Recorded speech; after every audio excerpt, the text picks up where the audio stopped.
Hola queridos seguidores de Todos Aprendemos. Hoy sí vamos a aprender mucho y vamos a entrar en materia una vez. Tengo el honor y el privilegio de la presencia de quien puedo llamar mi amigo Robinson Ariel Cuello Chanlate, abogado de los buenos y de los que saben mucho. Pues ahora mismo Robinson es asesor inmobiliario de el Ministerio de la Presidencia. Y aparte de eso, pues implementó la nueva ley de tierras en nuestro país. Entonces, es algo clave para el mundo inmobiliario, para los agentes, para los constructores, para los inversionistas y para el orden jurídico general de nuestro país. Siempre se ha dicho que se mata a la gente por dos cosas. Los hombres matan por dos cosas, o por la mujer o por la tierra. Entonces, vamos a hablar de tierras hoy. Robinson, bienvenido. Melido, muchísimas gracias por la invitación. Para mí un honor estar con ustedes en el día de hoy y poder compartir un poco las vivencias que uno ha adquirido a lo largo de los años. Yo he aprendido que todo el mundo tiene competencias y un conjunto de incompetencias. Y vengo a compartir ambas cosas.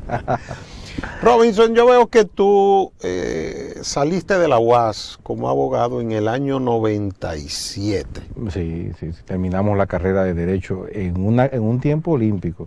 Yo entré a la universidad en 1992 y ya en el 97 había terminado la carrera, graduado en 1997, habiendo terminado el pensum en el 96. Una verdadera sorpresa para mí. No, y más en la UAS que por muchas veces hay ciertos retrasos, dilaciones de los estudiantes. Algo para mí extraordinario es que yo hice el colegio universitario un año, y entré a la carrera en el semestre 93, y ya en el 96 había terminado el pensum. Yo creo que fue una muy buena experiencia el tiempo. ¿Tú eres capitaleño? No, baronero. ¿Naciste familia, y criado en Barahona? Por accidente nací en Santo Domingo, pero mi familia es de Barahona, a lo cual remonto mis orígenes a la egregia provincia de Barahona, donde son mis padres. Bien, pero te criaste allá. En parte, una parte en Santo Domingo y una parte en Barahona. ¿El bachillerato? Lo terminé en Barahona. En Barahona. Gracias a Dios y a las hermanas franciscanas. Estudié en un colegio franciscano, el Colegio Divina Pastora, con mucho orgullo, y las hermanas franciscanas aportaron a la formación de un ente que procura el bien, procura uno el bien y lo mejor para los demás. ¿Qué importancia tiene el registro de la propiedad? El registro de la propiedad es relevante porque otorga seguridad jurídica sobre la existencia de los derechos reales, inmobiliarios. En la vida solamente hay dos tipos de relaciones, Mélido. Dos tipos de relaciones. O tenemos relaciones con cosas, o tenemos relaciones con personas. Nuestras 24 horas, nuestras horas que estamos despiertos, nuestra interrelación es o con personas o con cosas. La manifestación más plena que puede existir es la propiedad inmobiliaria. ¿Por qué? Porque implica el aprovechamiento, beneficio exclusivo de una persona con parte del planeta en que vivimos, teniendo esta persona la posibilidad de obtener los beneficios más plenos que puede existir. Es decir, los romanos llamaban jus usus, fructus y abusus. El usus, la capacidad de usar la cosa. El fructus, la capacidad de obtener los frutos que de la cosa derivan. Y el abusus es la capacidad de disponer de la cosa e incluso destruirla. Esa es una plenitud, una capacidad que solamente la tiene un propietario, la capacidad de cambiar la esencia de la cosa. Entonces la propiedad juega un rol importantísimo en la vida de los seres humanos. La humanidad descansa en esa relación del hombre con su entorno, y esa relación es más plena cuando se ejerce el derecho de propiedad, que es cuando un hombre se atribuye una parte del hábitat en su beneficio y provecho con exclusividad en perjuicio de la colectividad. De ahí la relevancia del derecho de propiedad. No existe ninguna revolución, ninguna guerra, ningún cambio social en la humanidad que no esté marcado con la propiedad. De hecho, en la Constitución Dominicana se le reconoce el carácter de derecho fundamental al derecho de propiedad. Por la relevancia que tiene, no podemos vivir sin la existencia de la propiedad en el ámbito social.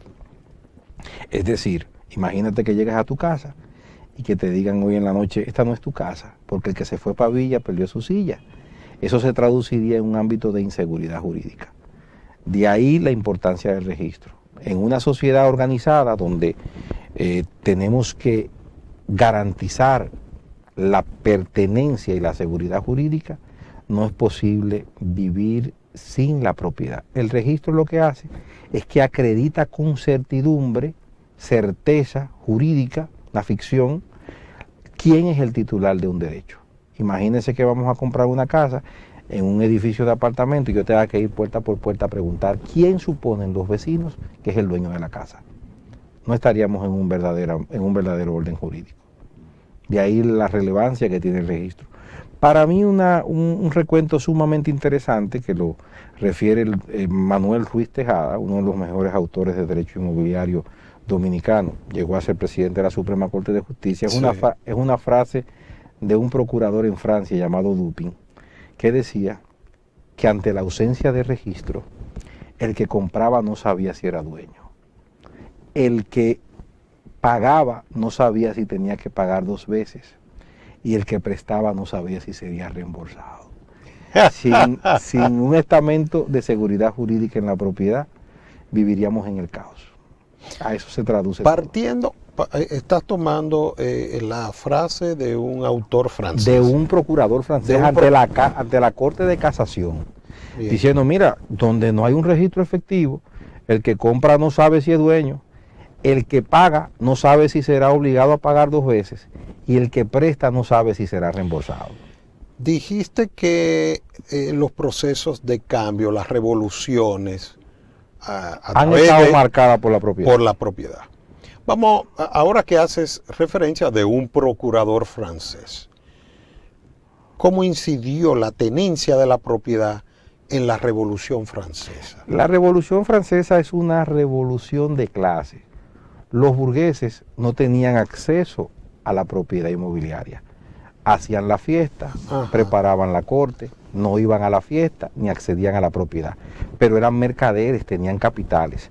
Cuando se produce la Revolución Francesa, se hace bajo tres supuestos básicos: libertad, confraternidad y propiedad. Propiété, dirían los franceses. Por eso, en la Declaración de los Derechos del Hombre y del Ciudadano, en el artículo 2 y en el artículo 17 vamos a tener la propiedad como epicentro de este acontecimiento histórico. ¿Y qué va a pasar? Y lo pasó en Estados Unidos. La Constitución norteamericana también fue una revolución fomentada por burgueses, es una revolución excluyente. ¿Qué dicen los padres fundadores? Cuando van a decidir quién nos va a gobernar, deciden quien tenga algo que perder. Y por eso la Constitución norteamericana prevé lo que se conoce como voto censatario. Para poder votar había que ser propietario de bienes raíces. Para poder ser presidente había que ser propietario de bienes raíces. Y ese modelo lo va a asumir la República Dominicana en la Constitución del 6 de noviembre del 44. Aquí se hizo un censo de propietarios para el derecho al voto, y para ser presidente había que ser propietario de bienes raíces, porque el ejercicio del poder político en el régimen capitalista, de las revoluciones, de las constituciones liberales que se van a desarrollar, va a descansar en el Instituto de la Propiedad para el ejercicio de la actividad política. Va a ocurrir un fenómeno que vamos a llamar la Constitución Económica, que va a ser un modelo de lucha, que va a llevar que el derecho de propiedad pase de ser un derecho de ciudadanía, porque para ser ciudadano en principio había que ser propietario, sí, para convertirse en un derecho económico y social, que es el parámetro donde estamos hoy en la constitucionalidad moderna, en la constitucionalidad del Estado democrático de derecho. Bien, y con respecto a tu mejor juicio y conocimiento, con respecto a al registro del derecho de propiedad en el mundo, ¿qué tan adelantada está la República Dominicana? Yo tengo que contar algo interesantísimo de la dominicanidad.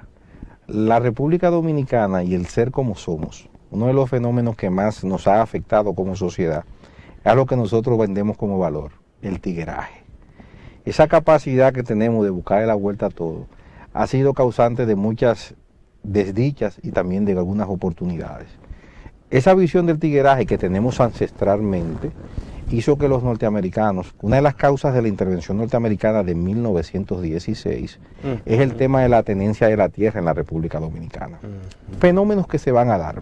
Me voy a remontar a la Revolución Francesa. ¿Qué va a ocurrir? En el modelo monárquico, la propiedad era de tres. La propiedad inmobiliaria era de tres grupos. El rey, que era dueño de todos, la iglesia, que recibía los derechos del rey, y los nobles, que eran los parientes y allegados del rey, que eran los que tenían derecho a la propiedad inmobiliaria. Bien. Cuando se abre la Revolución Francesa, se masifica el derecho de propiedad en los ciudadanos y va a aparecer la Revolución Industrial, fenómeno que va a ser gran acumulación de riqueza basado en el régimen capitalista, y eso va a impulsar uno de los fenómenos más interesantes de la historia. Por ejemplo, en Francia se va a producir una tesis que es la tesis del error Community Fact Use, que va a ser impulsora, y te cuento esto brevemente, va a ser impulsora del desarrollo del registro. ¿Qué va a pasar? La propiedad y la posesión se confundían, Mélido. Es decir, el que era poseedor de una cosa se suponía que era dueño. Sí. Pero cuando la propiedad se masifica, bueno, es una de las partes constitutivas de la propiedad. La posesión. Pero no necesariamente el que vive en una casa es dueño. No, porque puede ser inquilino, usufructuario, coheredero, pero él no es el dueño absoluto del derecho de propiedad. Sí. Puede haber distintos tipos y modalidades de posesión. ¿Qué va a ocurrir? En el modelo existente hasta entonces, la figura más efectiva era la anticresis. El artículo 2185 del Código Civil Dominicano mantiene vigente esta figura, pero es una garantía que implica la entrega de la cosa. El acreedor, tú me querías prestar 100 pesos con respecto a una casa, tú me entregabas tu casa hasta que yo te pagara. Y mantenía yo garantizada mi posesión y mi apariencia de titularidad. Me protegía frente a cualquier situación. En Francia no había registro, porque el derecho surge sobre la base de las necesidades sociales. Claro, para que exista derecho, tiene que haber una necesidad. Sí. Y ahí te explico más adelante una tesis alemana respecto a la formación de la norma, que va a generar un test que se llama test de proporcionalidad. Pero no me voy a dispersar, quiero concluirte la idea que tenemos ahí pendiente. ¿Qué va a ocurrir?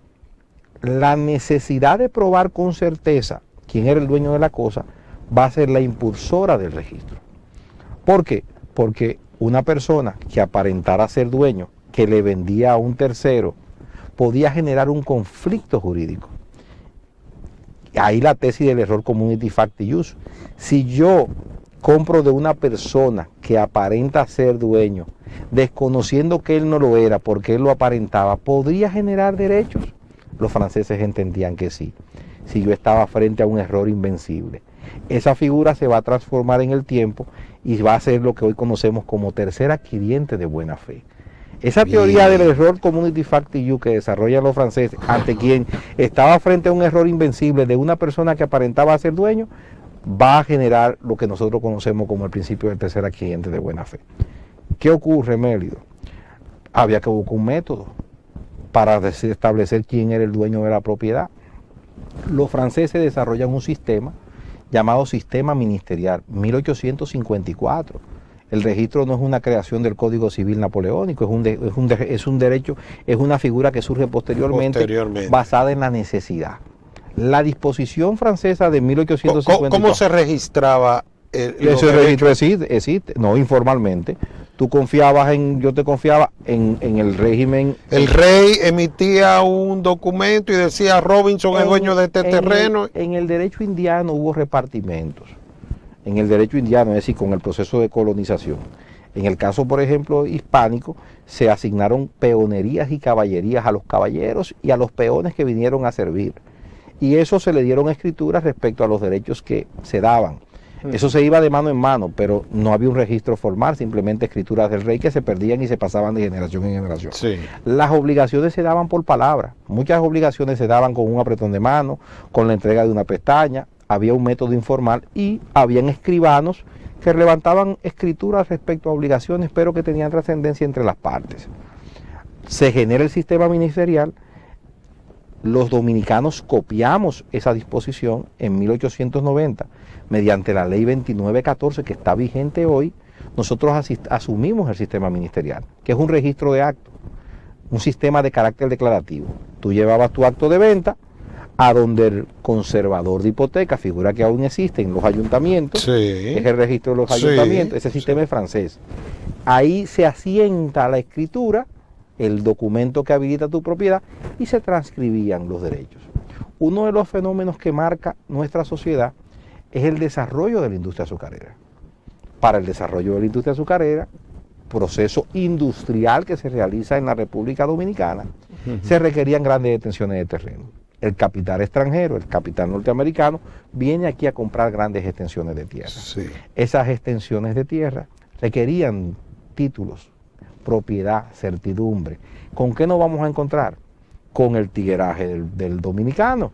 Los conservadores dejaban páginas en blanco, porque el sistema está basado en un principio latino, prior tempore potior iure.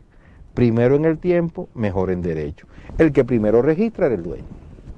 Si dejábamos hoja en blanco y venían y transcribían, y tú compraste y te traían ese documento, el que figuraba primero como registrado prevalecía en el derecho. Se generaron muchos conflictos. Me imagino. Otro de los conflictos que se iba a dar era la indeterminación del objeto. Porque imagínate tú que tú me vendes, primero, imagínate comprar una casa por el número de la casa y en la calle. En la República Dominicana, la numeración de las casas en las calles no es continua, ni es coherente, ni responde a ninguna lógica. Si le pusiste el número de dirección de la casa, eso podía cambiar. Y podíamos tener descripciones del mismo objeto en actos diferentes sin ningún tipo de depuración. Iba a prevalecer el primero. Pero otro fenómeno que vamos a tener es los llamados terrenos comuneros. ¿Qué son los terrenos comuneros? Suponte tú que una persona tuvo 10 hijos, los hijos de él tuvieron 10 hijos, llegaron primos, llegaron vecinos a un predio y viven ahí en comunidad. ¿Qué le toca a cada uno? Es indeterminable. Y en el sistema jurídico, los terrenos comuneros es una comunidad de personas a quien yo no puedo establecerle con certeza qué proporción de derecho tienen ni qué derecho tienen. Entonces, el que dice una máxima por ahí, que el que paga mal paga 2 veces.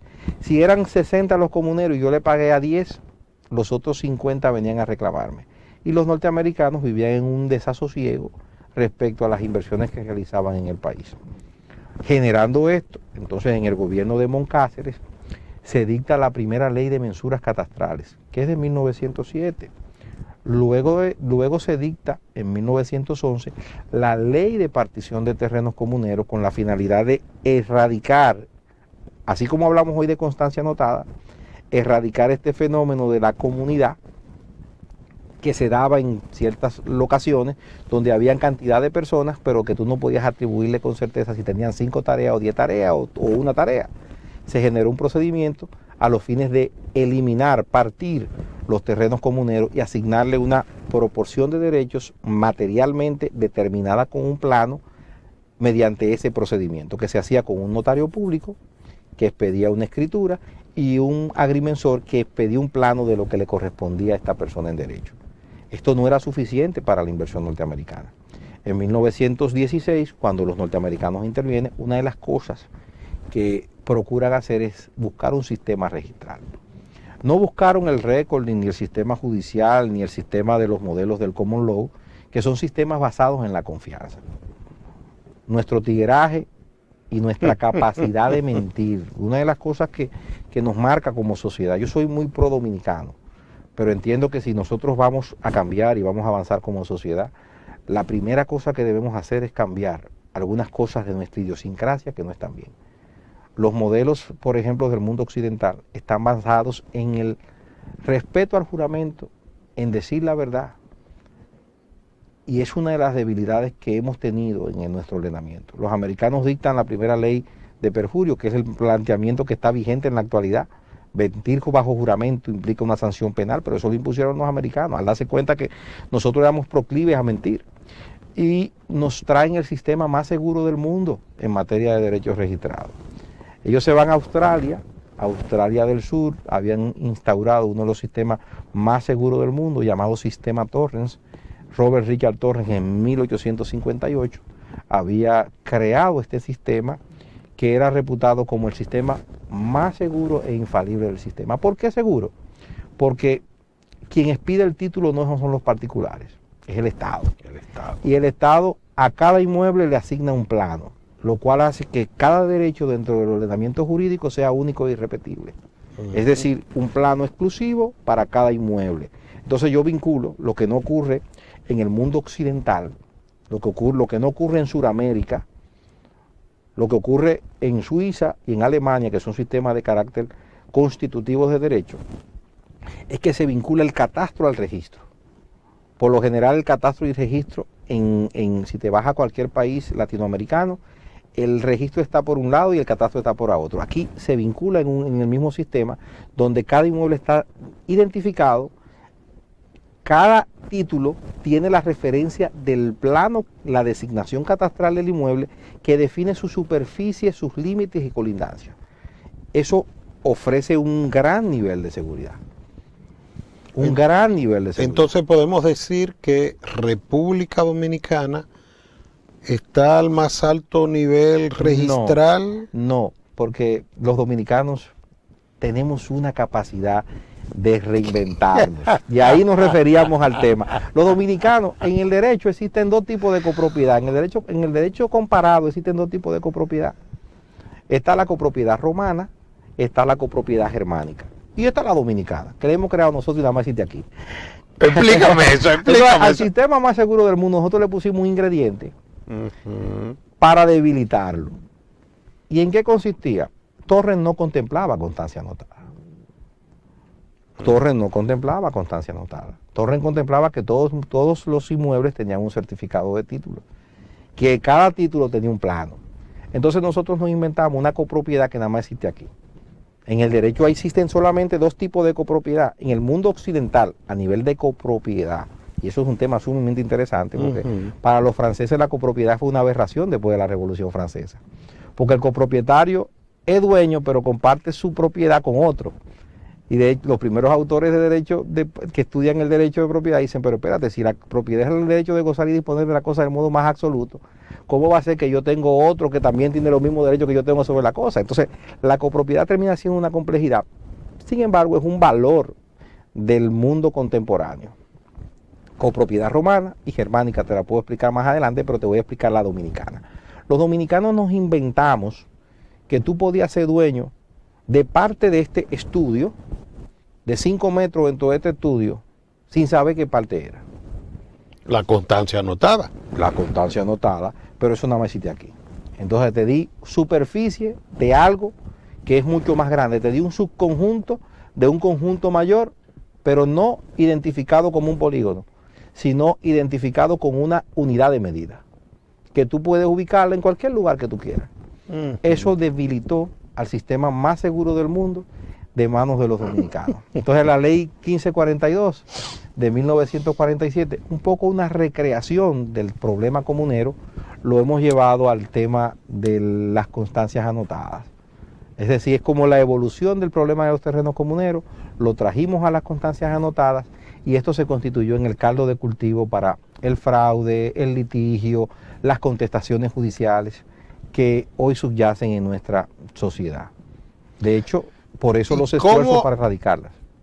¿Cómo la nueva ley de tierras ha venido a combatir y qué tan efectiva ha sido esa aberración o ese estilo dominicano? No vamos a decir que... Bueno, las previsiones del artículo 129 y 130 de la norma van a procurar que se erradiquen las constancias anotadas.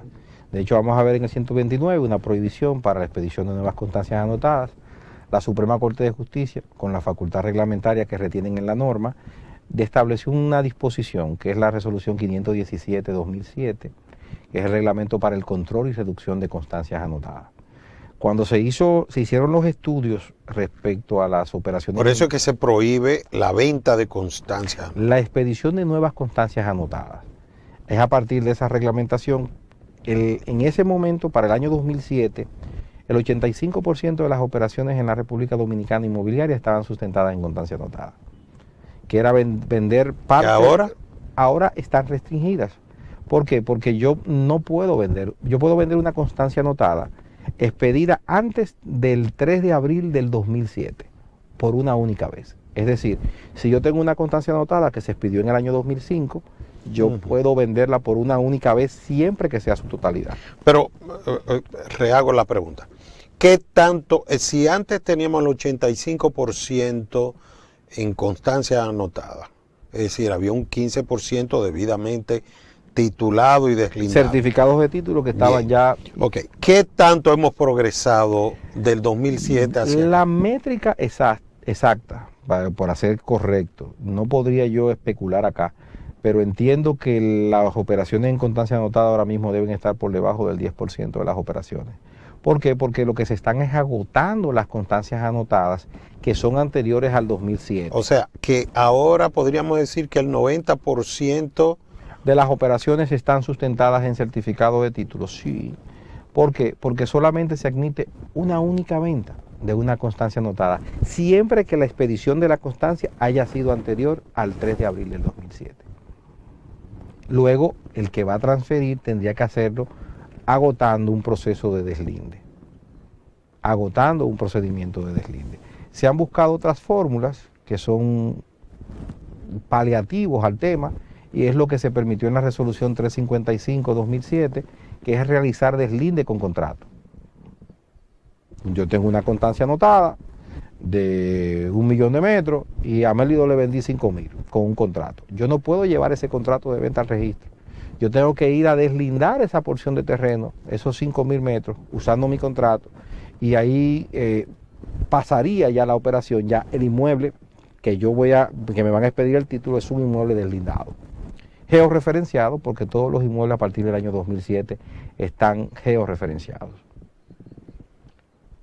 Robinson, ¿cómo tú caíste en este mundo del derecho inmobiliario? Yo pienso que en la vida hay diosidencias que se van a ir dando en todos los ámbitos de nuestra vida, y quizás las cosas más importantes que ocurren en nuestra vida no son planificadas. La planificación la planificación de nuestra vida la tiene el Señor, la tiene Dios, diría yo, porque muchas de estas cosas son diosidencias. Yo llegué al registro de títulos gracias a Wilson Gómez, de quien fui paralegal en mi época de estudiante, y llegamos al registro de títulos lleno ¿Él de sigue sueños. siendo presidente del tribunal? No, Wilson fue juez del Tribunal Constitucional, ya está en juez en retiro, y es el presidente en la actualidad del Instituto Duartiano Dominicano. El Instituto Duartiano. Tú eres también del Yo instituto. soy miembro del Instituto Duartiano, sí. Sí, así es. ¿Por qué los dominicanos no hacemos más gala de nuestro patricio? Yo pienso que los dominicanos vivimos de espalda a nuestra realidad, a nuestra historia. En la República Dominicana nosotros reconocemos a los hombres después que no están. Decimos, todo el mundo es bueno, maravilloso en el momento del cementerio, en el velorio, pero al final de cuentas no le damos valor a nuestra historia. Aunque eso es parte de toda la América infeliz. No tanto. Yo puedo ver algunas latitudes de América Latina donde se reconocen valores y hombres vivos en América Latina. Sin embargo, nosotros tenemos una predisposición que tiene que ver mucho con nuestras cadenas históricas, porque de alguna manera nosotros nos hemos volcado más a aparentar que ser. Nosotros somos isleños, pero nos creemos que vivimos en tierra continental. Nosotros tenemos la ciudad colonial con mayores primogenituras de América. La historia de América inicia aquí. Sin embargo, nosotros no reconocemos todos estos eventos. Los derechos humanos, señores. Se habla de derechos humanos, pero los derechos humanos comenzaron aquí. En el Sermón de Adviento. Entonces, la primera expresión documentada de derechos fundamentales, de derechos humanos, no vamos a hablar de derechos fundamentales porque entraríamos en una disquisición jurídica, están aquí. Sin embargo, nosotros no hemos valorado en su justa dimensión las grandes cosas que tenemos. Es una lucha, una conquista que debemos hacer a futuro. Duarte es el prohombre el patricio más noble que puede haber tenido América. América no tiene un hombre de las condiciones de Juan Pablo Duarte, desprendido, altruista, comprometido hasta el final, demócrata, constitucionalista, maestro y forjador de una visión. Yo creo que las grandes cosas se logran a través de la construcción de un marco ideológico. Lo que tiene sustento ideológico, lo que se construye sobre la base de principios, sobrevive a los hombres. El legado de Juan Pablo Duarte nos trasciende, y por eso a lo largo de esta vida, de esta historia republicana, todavía hoy tenemos que hablar de Duarte. Pese a que existen muchas personas que denotan y que atentan contra el legado de este insigne, el más insigne de los dominicanos, todavía hoy hablamos de Duarte. Su ejemplo de vida, su rendición de cuentas, su compromiso, su espera, el hombre que lo da todo sin esperar nada a cambio, son de las cosas valiosas que reconocemos en este hombre que nos dio la libertad. Por algo alguien le llamó el Cristo de la libertad. Sí. Un apasionado con su pueblo, amante de la libertad y de las expectativas, de hacer del hombre lo mejor que pudiera hacer, de hacerle a los dominicanos y dominicanas, de hacer que trascendiéramos. Y lo hemos logrado. Lo que pasa es que los cambios sociales no se ven desde el presente, se ven desde el futuro. Al final, la sociedad dominicana se ha ido transformando a lo largo de la historia. No somos la sociedad que éramos hace 30 años. Definitivamente. Hemos cambiado y quizás estamos en el momento de mayor esplendor de la historia de la República, aunque con nuestras falencias, porque todo es mejorable. Lo humano es perfectible. Robinson, la clase política con frecuencia habla del acceso a la propiedad mediante la entrega de títulos. Todos los presidentes en algún momento han prometido entrega de títulos. Sin embargo, he podido ver que no ha habido un programa sostenido en el tiempo para lograr eso. Han habido también temas, por ejemplo, de entrega de pergaminos por el IAD, por bienes nacionales. Es decir, no ha habido una formalidad en ese proceso. ¿Cómo podríamos, como sociedad, lograr que cada familia dominicana tenga un título de propiedad y por ende, eventualmente, acceso al crédito formal? Es un gran desafío.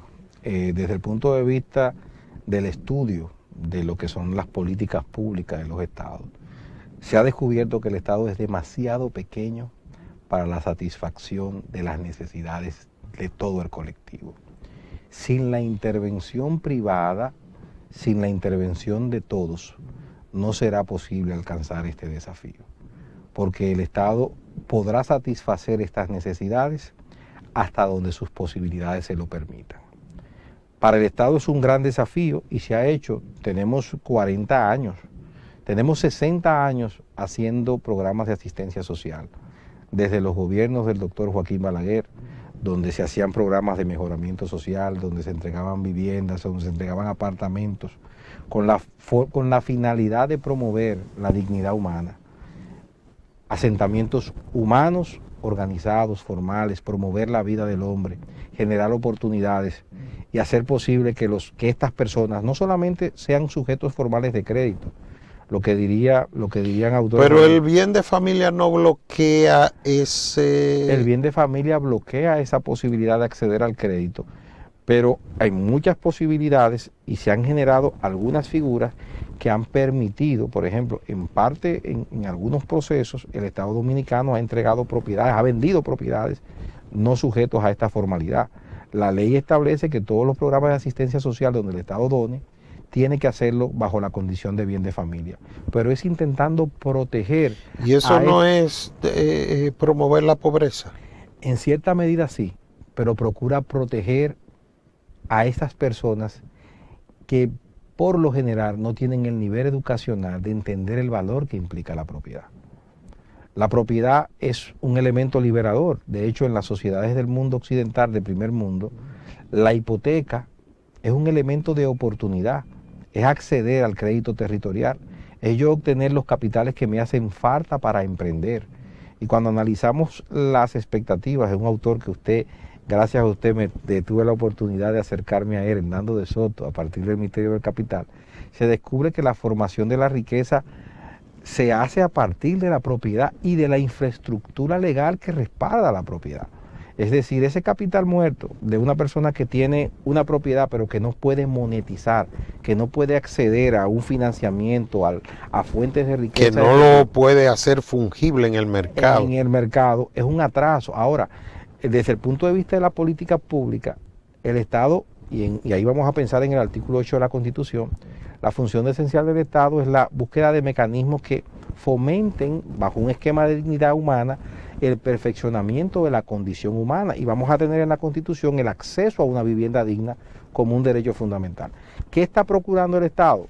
Que las personas de menores recursos puedan acceder a una vivienda con dignidad. Es decir, donde tienen agua, donde tienen habitaciones para sus hijos, que no están viviendo en una pieza, que pueden tener fuentes de esparcimiento, que pueden vivir sin que le caiga una gotera o que amanezca el sol primero en su techo. Eso es lo que el Estado procura primero con este programa de asistencia pública. Pero también quiere que el que menos tiene no venda su casa, y de ahí la naturaleza del bien de familia.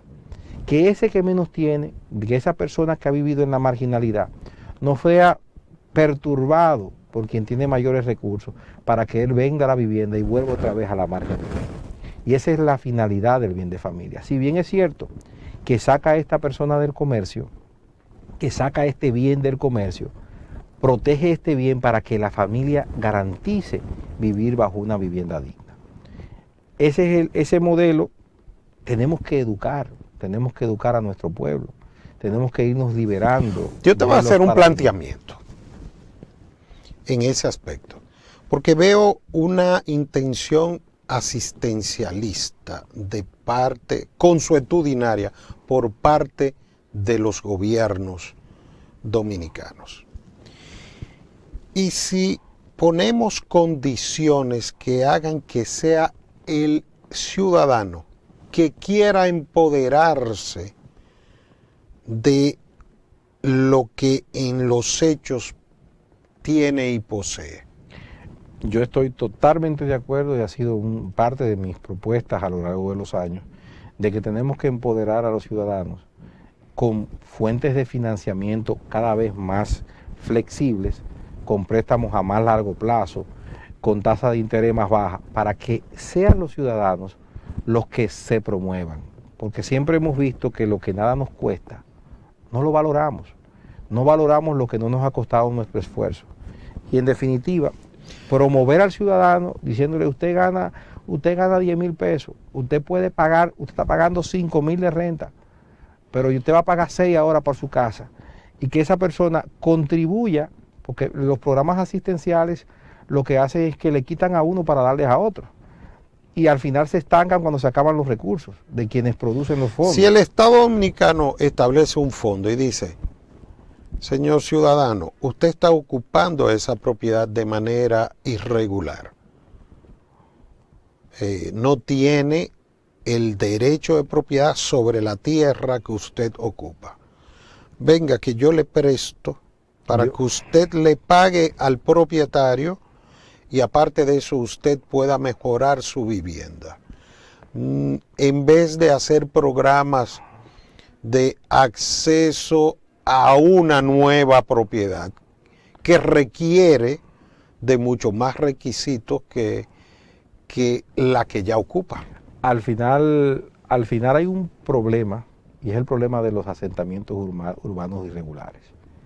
Hay lugares. ¿Qué es un asentamiento urbano irregular? Usted va a Explícame eso. tener, por ejemplo, lugares donde la gente se ha puesto a la margen de un río, donde las tempestades de nuestro clima y nuestra ruta de huracanes ponen en riesgo la vida, donde las casas están encima de otra, hacinadas. Es decir, siempre recuerdo que me hablaban de techos, solar de techo.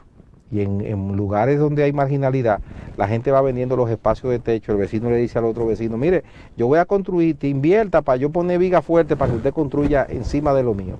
Donde la gente no entra por una calle, sino que entra por un callejón. Entonces, ese tipo de viviendas no son dignas para la vida. Ese es uno de los grandes focos de las desigualdades sociales, donde las niñas y los niños no son niños, sino que entran a una visión de la vida. No estamos jugando la realidad con valores superiores a lo que nuestro pueblo en términos generales. No, yo pienso que ¿No sería mejor regular lo que existe? Yo entiendo que sí, es válido regular lo que existe, pero no nos podemos conformar con lo que existe, porque lo que hemos fomentado con la práctica de estos asentamientos es la invasión de propiedad. La mayoría de las personas que entran a estos asentamientos urbanos irregulares lo hacen invadiendo propiedad privada. Tenemos que fomentar y fortalecer el Instituto de la Propiedad en la República Dominicana y fomentar que las personas puedan vivir en condiciones Pero hay de una dignidad. situación de hecho. ¿Cómo vamos ese nudo, cómo lo vamos a desatar? Yo entiendo que a partir del fomento... Porque ni el propietario ni el ocupante. Ni el ocupante. Yo entiendo que a través de políticas públicas, con la intervención del sector privado, porque uno de los grandes problemas de la sociedad contemporánea es que todo se lo hemos dejado al Estado. Le hemos dejado es una responsabilidad del Estado. Ahora, si el sector emprendedor, si el sector productivo tiene las garantías adecuadas, el sistema financiero da las garantías adecuadas, nosotros podemos promover las condiciones de vida de los dominicanos. En materia de alquileres, por ejemplo, para mí es un tema sumamente interesante. En materia de alquileres, si nosotros fomentamos una ley de alquiler que dé seguridad a los adquirientes, mucha gente que tiene dinero en certificado financiero compraría vivienda para darlas en renta, y la rentabilidad que reciben de los certificados financieros la pueden recibir de un alquiler. Si generamos un esquema como este, las personas que viven alquiladas en la marginalidad podrían salir a entornos urbanos urbanizados, con calles, con canchas de basquetbol, donde sus hijos estén cerca de una escuela, y los sacamos de la cañada, los sacamos del foco de infección y de contaminación, y le enseñamos a vivir de una manera diferente. Es simplemente educar a nuestro pueblo sobre la base del respeto a la ley, de la formalidad, porque usted me dirá, en el barrio no existe código civil, ni código tributario, ni código de ley de alquileres, ni existe seguridad jurídica. Vivimos en espacios donde el asentamiento es tal que cuando una persona deja de pagar, llegan 3 personas que son los encargados de hacer los procesos de desalojo, sin debido proceso, sin tutela judicial efectiva, y tiran los trates para afuera, porque esa es la vida en la marginalidad. Es un mundo totalmente diferente al mundo en el cual vivimos, que tenemos la oportunidad nosotros, clase media, de vivir, pero en el barrio, en esos asentamientos, la gente comparte, 5 personas comparten un baño, o 10 familias comparten un baño, si existe, o una letrina. Entonces, eso, dentro del esquema que tenemos que ver, tenemos que atenderlo, buscando la intervención pública, pero generando una estructura jurídica donde el sector privado pueda tomar iniciativa y acabar con el déficit que tenemos, que hablamos de 1.300.000 viviendas en la actualidad, para garantizar dignidad a las personas. Creo que hay una vía que se estableció hace muchos años, en la década de los 60 me parece, que es la ley de muebles, la ley mediante la cual se financiaba la adquisición de muebles. Venta condicional. Venta condicional. Hay una ley de venta condicional de inmuebles. Pero en la recuperación... Es un procedimiento expedito. Exacto. Y si nosotros establecemos eso en la parte inmobiliaria, ¿no podría ayudar a que haya más personas con acceso al crédito de la vivienda? Sí, claro. Yo entiendo que uno de los grandes desafíos del ordenamiento jurídico dominicano Me han invitado al Poder Judicial en varias ocasiones para hacer estudios, evaluaciones y demás. Y siempre le he dicho que el gran dilema de la sociedad dominicana es el tema de la celeridad de los procesos. Nosotros hacemos un flaco servicio a la inversión en todas sus manifestaciones cuando tenemos una justicia no predecible, cuando tenemos un ordenamiento jurídico que no tiene tiempos, que no tiene certeza, que puedo tener un proceso que tiene 15 años en los tribunales. Eso no nos ayuda al desarrollo de la inversión en la República Dominicana. Eso mete pavor. Ahora, cuando usted no tiene claro cuál es el resultado del derecho, peor aún, yo le decía hace unos minutos, antes de cuando comenzamos, que el derecho no es una ciencia compleja, es la norma que rige la vida en sociedad. Es decir, las reglas jurídicas no son para genios, son para ciudadanos, son para personas. Y el ciudadano tiene... ¿No sería cuestión de tomar la costumbre y darle forma?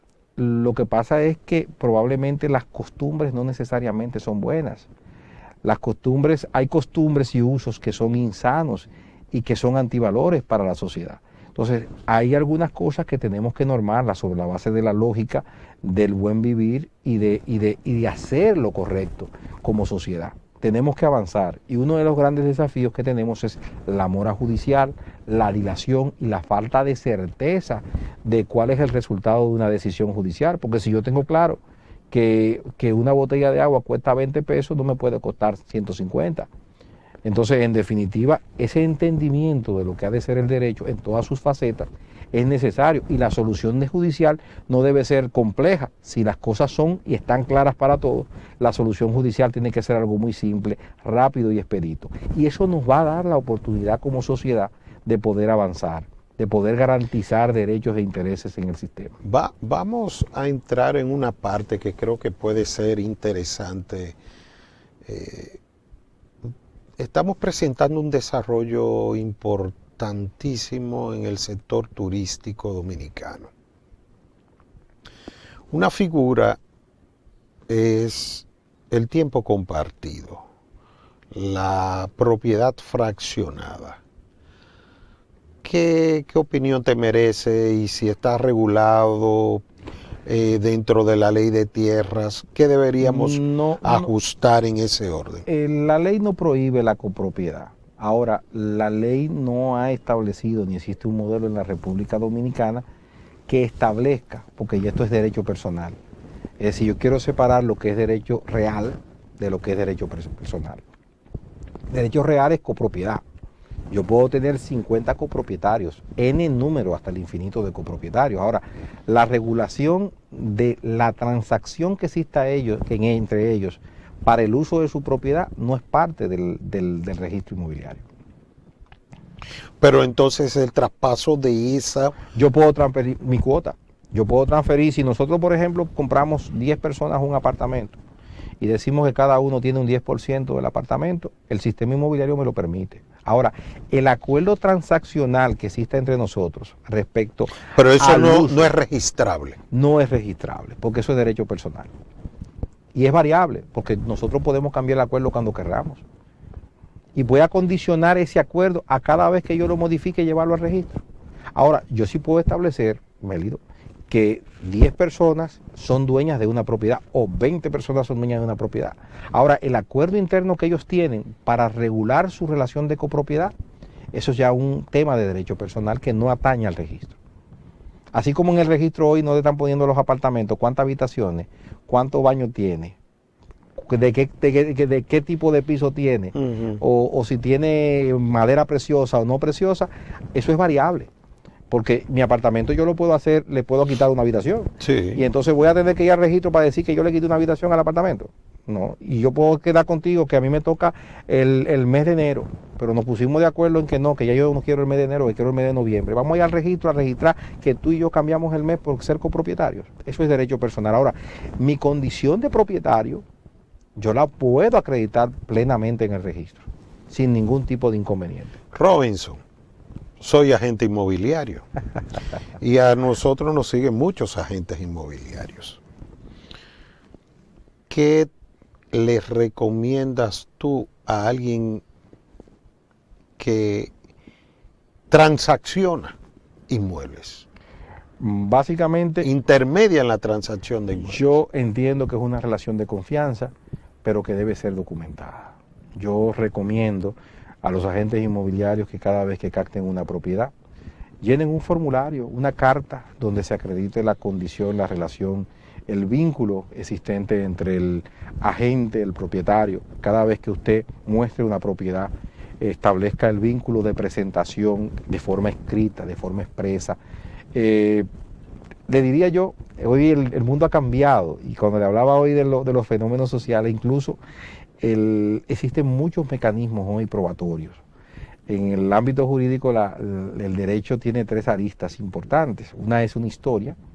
Toda situación jurídica es una historia novelada. Yo creo que los abogados somos buenos novelistas y escribimos muchas novelas, Sí. porque al final, cuando comenzamos un escrito, en cualquier reclamación judicial, lo que hacemos es contamos lo que pasó entre personas en la sociedad, y esa relación está marcada por un vínculo jurídico. En el caso, por ejemplo, de los agentes, es un vínculo obligacional.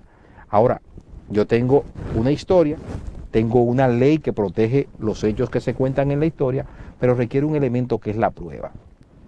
Por lo general en la transacción inmobiliaria, cuando se acerca un agente inmobiliario a mí, tengo la historia muy bien definida, tengo el derecho muy bien definido, pero me falta el elemento nodal, que es la prueba. La prueba. Si usted dice que usted contrató con Robinson Cuello para venderle su casa, ¿qué prueba usted tiene de eso? No tengo ninguna, fue por teléfono, nos vimos un día y él me dijo que vendiera la propiedad. ¿Y cuánto ustedes acordaron? Bueno, acordamos un 5%, pero ¿y dónde hay prueba de que ustedes acordaron eso? Y el hombre dice que es un 1%. Bueno, pues entonces, ¿cómo pruebo eso? Es la palabra de él contra la suya. Entonces, documentar es el valor más importante para este tipo de obligaciones. ¿Por qué? Porque es lo que me permite reclamar. La prueba es la certeza de la veracidad de lo que se alega en justicia. Es decir, ¿cómo yo pruebo? O sea, que en la medida que yo pueda documentar esa historia, esa obligación. Cuando yo pruebo esa obligación, yo tengo el pleito, como diríamos, ganado. Si usted puede probar que yo le debo, entonces yo debo pagarle. Ahora, usted no puede probar que yo le debo, entonces ¿cómo me vas a cobrar? Entonces, esa relación de confianza que se da entre el propietario, entre el comprador, entre las personas, tiene que estar documentada. Ojo, que te voy a plantear algo sumamente interesante que me pasa mucho en estos temas. Ajá. Yo le digo a la gente, ¿y usted le escribieron un mensaje de WhatsApp diciéndole que el negocio quedó? Le mandaron un mensaje de WhatsApp, le mandaron un correo electrónico, le mandaron alguna información digital que acredite eso. Si ocurre, que yo tengo un medio de prueba. La ley 126.02 de comercio electrónico establece en su artículo 9 que la información, el contenido que tenemos en nuestros datos electrónicos, si yo puedo probar que el mensaje salió del celular de Mélido, ya yo tengo un principio de prueba que tiene el carácter de acto bajo firma privada. Bien. Entonces, le estoy contando para que vayan. Entonces, a guardar todos los WhatsApp y todos los correos electrónicos para hacer valer nuestro trabajo cuando está bien hecho y tiene frutos. Así es. Documentar es importante. Porque hay de todo en la viña del Señor. Sí. Y eso es parte de lo que debemos ir cambiando como sociedad. Robinson, va pasando el tiempo y voy a hacer esta afirmación. Tú eres el abogado, probablemente por las posiciones en que has estado, más conocedor de derecho inmobiliario en nuestro país. Y si no era el que más, el que pueda saber más que tú, el que pueda decir no sabe más que tú. O sea, implementaste la ley de tierras y has estado inmerso en ese mundo durante todos estos años. Ahora estás como asesor del Poder Ejecutivo en materia inmobiliaria.